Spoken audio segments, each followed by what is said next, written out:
Hey, this is day 3 of the journaling course where we learn everything we need to learn about journaling within 7 episodes in 7 days. In this episode, we're going to talk about extending our journal post a little bit. In the first ones, we just did 1 sentence for each day, which is a habit I still do to this day, just 1 sentence for each day.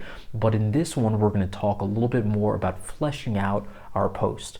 So, again, we're writing for ourselves, not for other people.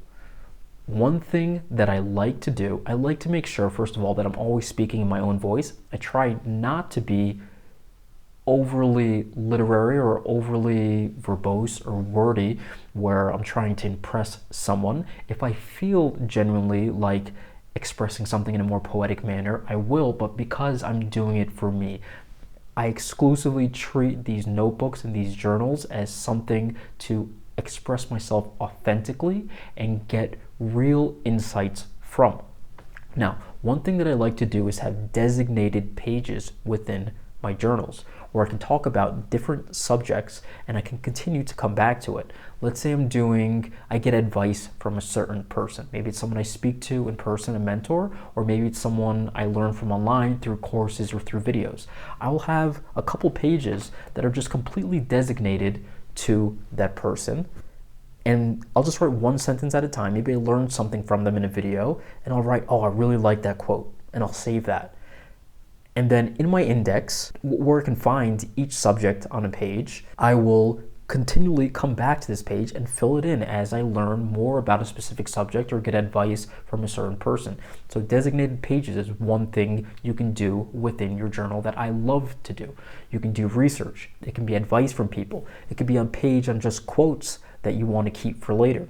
You can also get maybe books that you want to read later. Write that down. Just have a page that you continually come back to, and don't feel like you need to fill up every page initially. You can have themed pages that you continually come back to. Now, things that we can write about in longer fashion. We can write about how we're feeling at the moment. So when our feelings move from baseline, maybe we're more excited than usual, or maybe we're just feeling a little bit down.